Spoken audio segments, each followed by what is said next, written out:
Yo, guys, what's up? Welcome back to Talkin Spit. Uh, Me and Tyler's apologies for not not following through for the last couple months. He got a new schedule at work, and we couldn't make everything work, and we didn't know how many shows we wanted to do in a week. And so for now, I'm gonna take the reins during the week and do some shorties, 15 minutes to a half an hour videos, uh, and one like once on the weekend we'll throw out like hour and a half, 2 hour long podcast. So today we're going to be talking to my buddy Colin, who is all things Cleveland sports, and we will see what he has to say about some of these questions I have for him. Hey, what's up, Colin? Hey, what's up, Brad? How you doing? Good.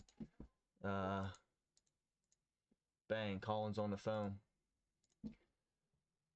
Uh, all right. So, as you know, we're going to talk a little bit about Cleveland, the Brownies, as your area of expertise. Um, Yeah, buddy.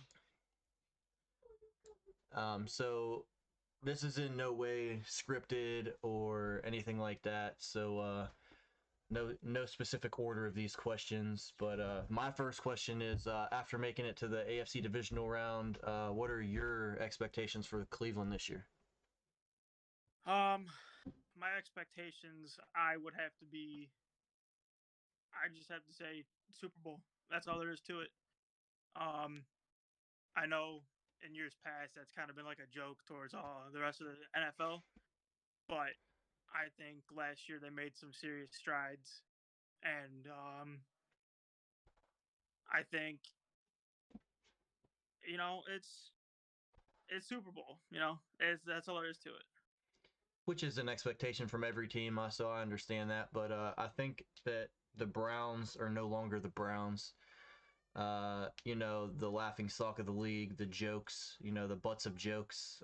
They came through last year and they proved themselves as a real force. I mean, they came one possession away from making it to the AFC Championship against Cleveland or against Buffalo.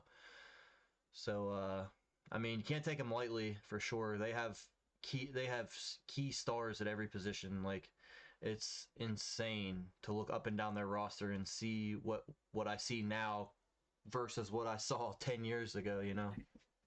Yeah, it's definitely a different feeling for me because I've been a Browns fan my whole life. So I've endured 1 to 31. I've had to go through countless quarterbacks. No. So going into a season where we get some continuity at the quarterback position and like head coaching and below, it's a great feeling for me, and I know like the rest of Cleveland fans probably feel the same way as me. So I'm really looking forward to week one of the 2021 NFL season. 100%. And I know that a lot of moves were made during the offseason and free agents and the draft. What improvements over the offseason do you see that will help the team out most in 2021? I would have to say Greg Newsome, the draft pick, as well as Excellent JOK, choice. from Notre Dame, and I think they got the best transactions in the free agency with John Johnson and Troy Hill from the Los Angeles Rams. Absolutely. John Johnson was a name that was floating around. I didn't expect Cleveland to go all in to get him, but apparently they did, and that's really going to shore up that back end of that defense. So a lot of scary stuff coming from that side. Yep. I just hope that they can come through like we're all hoping. A name that I didn't hear you add in there, so I have to shout it out there real quick, was Jadavion Clowny. What are your thoughts about Ooh. him? I think him starting on the other side of Miles Garrett will free up at least one of the two, mostly throughout the games and stuff. Um, I was sad to see Sheldon Richardson go, but I'm kind of hoping they bring him back on a cheaper deal. But I think Jadavion Clowney will help out in the run game tremendously. Yeah, I always looked at Jadavion Clowny as the guy who just never broke through on this level, but maybe with the right team he could. He was on the other side of oh my goodness, what am I? JJ Watt. No, yeah, JJ Watt, one of them, but I don't know. I'm really drawing a blank when I do these podcasts. Like I have everything set up in my head. Uh, the last team he was on, uh, The Titans. the Titans. Yeah, he was set up with a pretty good defense there, and he kind of didn't pan out there at all. I don't know if it just wasn't a fit, like Well, systematically, or if this is just who Jadavion Clowney is. he he may have had a good secondary and good linebackers in Tennessee, but if I'm not mistaken, he was the main focal point of that defensive line. So he was probably getting, double teamed as often as possible. But with Miles Garrett on the other side, they double Miles and that leaves him open. But if they double Clowney, that leaves Miles open. So it's kind of like pick your poison at that point. Yeah, it's almost the same thing we have here in Pittsburgh with did have here in Pittsburgh with Bud Dupree and TJ Watt. Even if Miles Garrett is able to free him up, is he dynamic enough to be that elite pass rusher that he was supposed to be when he got drafted? I mean, I hope so. I mean, I don't want to see anybody fail or anything like that. So, I mean, I hope he has a pretty good year because Yeah, I've always been on the Clowney watch. Like, where's he gonna go next? Because he's only been on 1 year deals for like the last 4 years. It's like, where's he gonna go now? yeah. What's he gonna do? So, I uh, I had a thought, but I lost it. yeah, there it is. That's the podcast. That's the number one rule. Yeah, The number one rule of podcasting is it's in your head. You think about it. Somebody says one thing, and boom, it's gone. But if it comes back, just throw it at me. yeah, I Uh, got all right. So if you can grade what the Browns did in the draft this year with an overall grade, what would you say? What would you give your Cleveland Browns? you. The homer in me wants to say A+, but I'd have to go like an A. I definitely think they addressed some major needs with the draft and then added some depth at the wide receiver position with the kid from Auburn. I think he will be dynamic in some jet sweeps and in the special teams game. Um, yeah, I think with Greg Newsome and JOK, I think that run against Kansas City in the divisional playoff, that I don't think that happens. I think they have enough speed to cover the field. But there's no point in dwelling on the past with these picks. It's all about looking towards the future. So you think that these two draft picks are going to be these two top draft picks are going to be immediate plug and plays. Oh yeah, 100%. Okay. Because I know for a fact that if you guys didn't swoop down there and take JOK, he was coming to Pittsburgh. So that's Yeah. and then we ended up taking a tight end in the second round. So yeah. All right. So uh, the big question, and I know it was seen all over the world, and we were gonna get to this at some point. Um, Oh man. Collan, Colin on the herd. I want you to elaborate on your 10 more years of Mayfield versus 1-2 with Aaron Rodgers tweet that you sent out that got read worldwide on the herd. Man, I can't believe that happened, bro. That's Um, awesome. I when I sent out that tweet, man, I was expecting 10, 15 likes, maybe if that, not 830, let Yeah, alone being heard. right. Yeah, that's crazy. But But yeah, actually elaborate on the tweet itself. Like, so give us some insight on the way you went about thinking about that. my thought process with that was, yes, I'm not taking away from Aaron Rodgers' skill level at all. Like he is Right, one of the best quarterbacks. So let's just get that out there. I am in no way whatsoever saying Baker Mayfield is better than Aaron Rodgers. right. Which I don't think anybody is. insinuating. You would not believe how many people replied to that tweet saying, I don't watch football because I think Baker Mayfield is better than Aaron Rodgers. But Okay, I'm maybe some people. yeah, I'm more talking about long term. Like, if you know anything about the last 25 years of Cleveland Browns football, they came back to the league in 99 Right. and they've had 26, 27 different starting quarterbacks.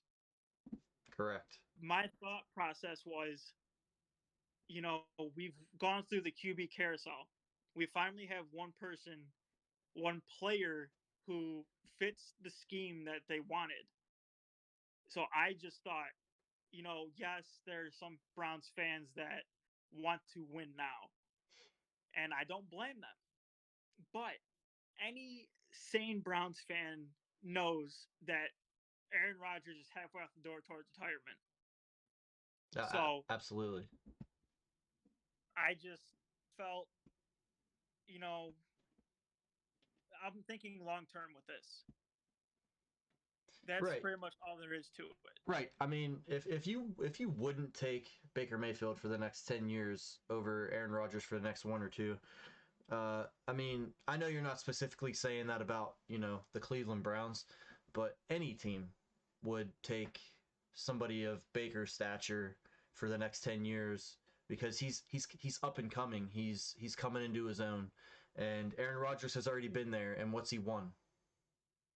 He can make it to the big games, but he also cannot win those big games unless it's against Pittsburgh. So with that, I'm going to segue into another question of what do you think that the Browns have to do next year to get them over the edge and make it into even bigger games than they did last year? It all starts with keeping a consistent offense and, building on that defense that Andrew Berry went out and produced this offseason. He knew what he needed, what positions needed addressed. He went out, he addressed them. Now it's, can they all fit together and produce? You know what I'm saying? Yeah, I mean, you got to put the pieces together first, and he did exactly that. He went out. He knew he needed help in the backfield. He went out and he got that. He knew he needed help up front. He went out and he got that in free agency and in the draft. So he knew he needed help at one of the corner positions, and he went out and he got one of the top corners in the draft.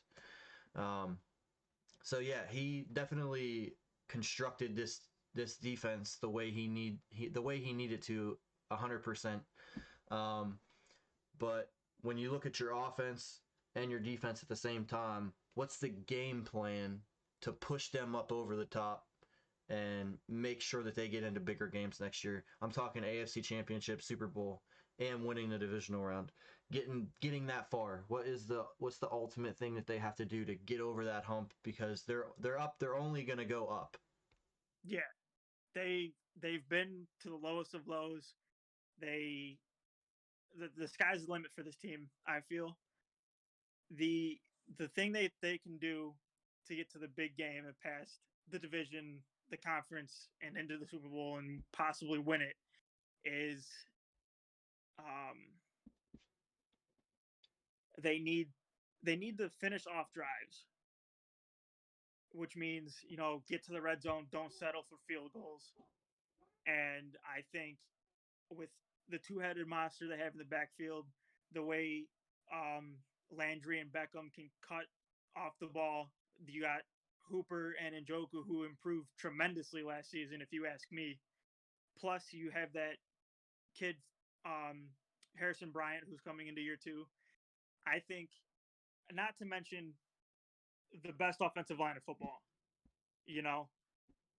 I don't see settling for field goals will not work.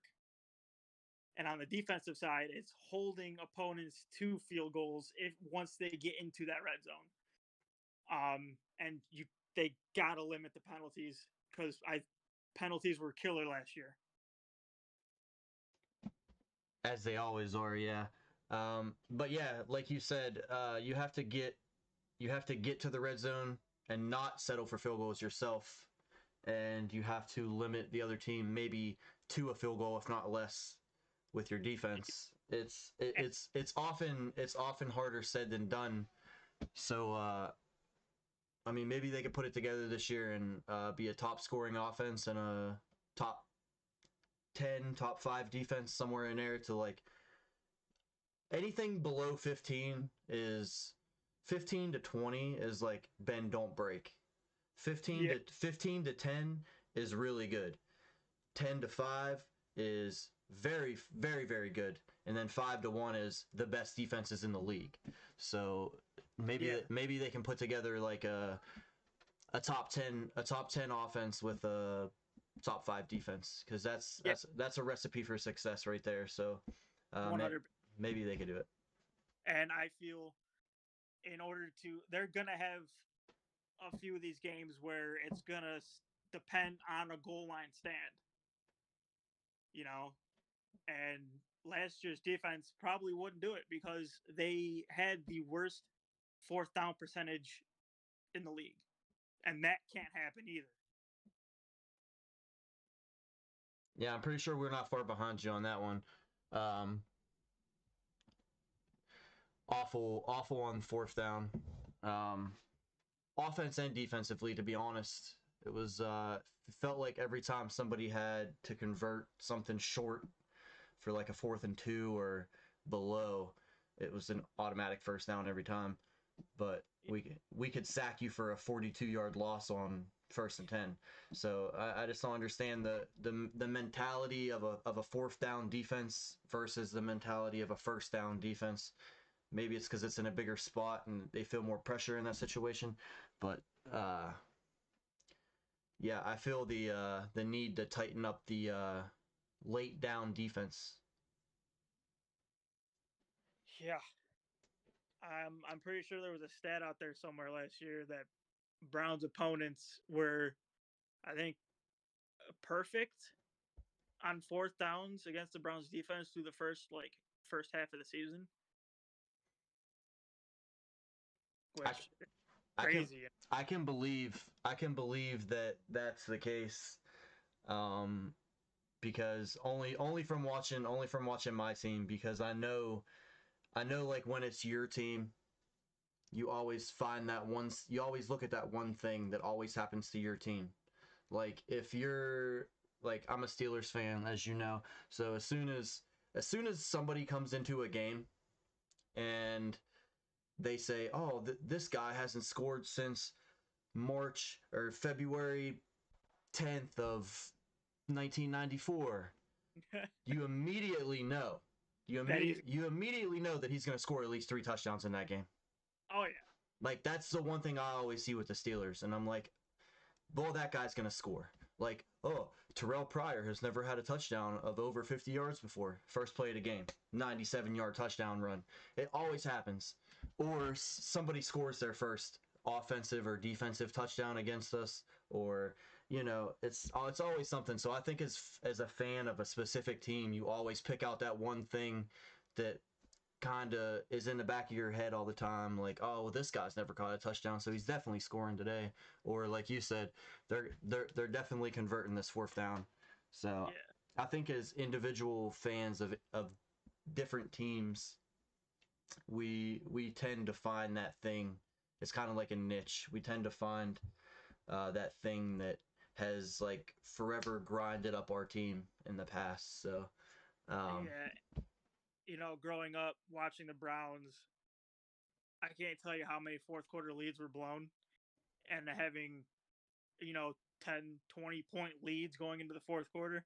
So in that wild card game when they went up 28-0, you're a real Browns fan when you can go through every single scenario of a way that they can lose that game.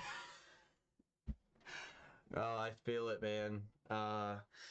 Yeah, I mean, I know I was half a bottle deep that game, so uh, uh, I know that. I think I was talking to you during that, and at one point you said what did you say? Something like, well, here it comes, or something. Yeah, because And I was like, nah, bro. And then I was just chilling around, like really like disgusted. And then like we brought it back to like what 12 points I think was the closest we got to, and then shut the door on us. So yeah, that was a heck of a start, but I knew it wasn't gonna last. So I was just hoping and praying that the Browns defense was just good enough to not give up, 49 points in this case. right, yeah. So like the game against Kansas City, it doesn't matter if you won or lost it, because if you would have won that game, people would have just said, "Oh, well, you only won because Mahomes wasn't playing." And if you would have, and when you lost the game, everybody was like, "Oh, you guys lost to Chad Henne." No, you didn't. So No, like it's a skewed world in football where people have to have that one thing that they can try to jam down somebody else's throat. So it was a double-edged sword for Browns fans either way there. So like, oh, it's just the Browns. They lost to this dude. And if it would have went the other way, it would have been, oh, well, Mahomes was hurt, so that's why you won. They need an excuse for both ways. yeah, So it's not even a guarantee that the Browns would have won had they stopped Henne on 3rd and 14. Because anything could happen at that point. A muffed putt, a turnover on the very next, play. The Chiefs defense makes a goal line stand like I was talking about earlier. right. It's it's a hit or miss, and Henne, got the first down, so hats off to him. It was a hell of a game. Still pretty pissed off about that helmet to helmet hit that didn't get called, you know. Oh But yeah, yeah. that is what it is, you know. That was last year. Looking forward to this year. Absolutely. I had another little dash mark before we got out of here. It was just your expectations of what you want to see this year, and I think we've already gotten to that point, and more maybe. But if you want to elaborate a little bit on that again, you can. If not, we can call it a wrap or whatever you got to do, whatever You you know, want to do.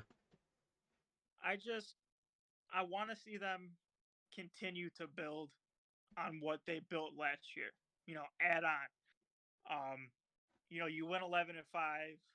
You made the wild card. You won the wild card game when no one in the world was expecting you to. Now you're going into a season where you're gonna be expected to win the big games. And I think this year with this team, I think they will be able to win those big games. I know 2 years ago with Freddie Kitchens as head coach, they had these same expectations. But Kevin Stefanski is reigning coach of the year. He is in no way, shape, or form Freddie Kitchens. So I think he's got a handle on his team, and it's not going to unravel in week one like it did 2 years ago against the Titans.